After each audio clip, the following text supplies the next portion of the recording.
इस समय आप लोग देख रहे हैं कि E20 पेट्रोल को लेकर खूब चर्चाएं हो रही हैं। क्या बिना पूछे आपकी गाड़ी में E20 पेट्रोल नहीं डाल सकती सरकार? क्या इसको लेकर भी नियम है? इसके बारे में बात करते हैं, जानते हैं। तो ये आप देखेंगे कि देश भर में पेट्रोल में 20% एथेनॉल मिलाने को लेकर जारी विवाद अब सुप्रीम कोर्ट तक पहुंच गया है। सुप्रीम कोर्ट हमारे देश की सर्वोच्च अदालत है। संविधान के अनुच्छेद 124 के तहत सुप्रीम कोर्ट की स्थापना की बात की गई। 28 जनवरी 1950 में स्थापना हुई थी। एक तरफ केंद्र सरकार इस नीति को देश के लिए फायदेमंद बता रही है, तो दूसरी तरफ बड़ी संख्या में वाहन चालक इसकी वजह से अपनी गाड़ियों को नुकसान होने की शिकायत कर रहे हैं।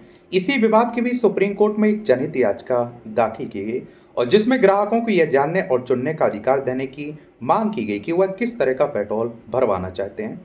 याचिका में कहा गया कि सरकार की एथेनॉल ब्लेंडिंग नीति का विरोध नहीं है, बल्कि इसे लागू करने समय उपभोक्ताओं के अधिकारों, पारदर्शिता और सुरक्षा का ध्यान रखा जाना चाहिए। ऐसे में चलिए अब इसके बारे में बात करते हैं।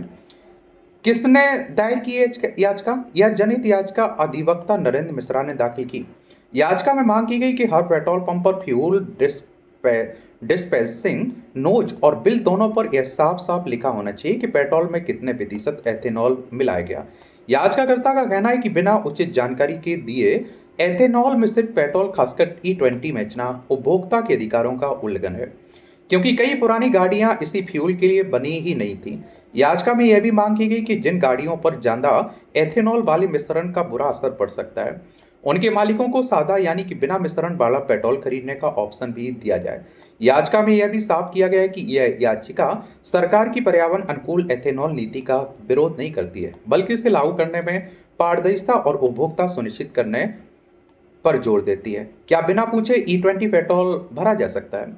तो मौजूदा व्यवस्था के तहत देश के ज्यादातर पेट्रोल पंपों पर E20 पेट्रोल ही सामान्य पेट्रोल के रूप में उपलब्ध कराया जा रहा है। वही अभी ऐसा कोई अलग कानून नियम नहीं है जो पेट्रोल पंप संचालकों को हर ग्राहक से पहले यह पूछना अनिवार्य करे कि वह E20 पेट्रोल लेना चाहता है या नहीं। हालांकि याचिका में मांग की गई कि उपभोक्ता को ईंधन में एथेनॉल की मात्रा की स्पष्ट जानकारी दी जाए और जिन वाहनों पर इसका असर पड़ सकता है उनके लिए सामान्य पेट्रोल का ऑप्शन उपलब्ध कराया जाए। यानी कि ऑप्शन होना चाहिए कि आपको E20 चाहिए या शुद्ध पेट्रोल चाहिए। सरकार E20 नीति का क्यों कर रही है समर्थन?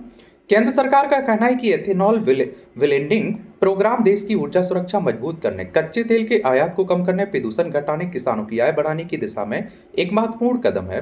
और सरकार के अनुसार भारत ने अप्रैल 2025 में समय से पहले 20% एथेनॉल मिश्रण का लक्ष्य हासिल कर लिया। सरकार का यह भी कहना है कि E20 फ्यूल लागू करने से पहले ऑटोमोबाइल कंपनियां, ऑयल कंपनियों, एक्सपर्ट्स के साथ कई दौर की तकनीकी जांच और परीक्षण किए गए थे। आधुनिक E20 अनुकूल वाहनों के लिए यह ईंधन सुरक्षित माना गया। सरकार ने E20 पर क्या दी सफाई? हाल ही में सरकार ने E20 को लेकर उठे रहे सवालों के जवाब में कई सामान्य प्रश्न भी जारी किए।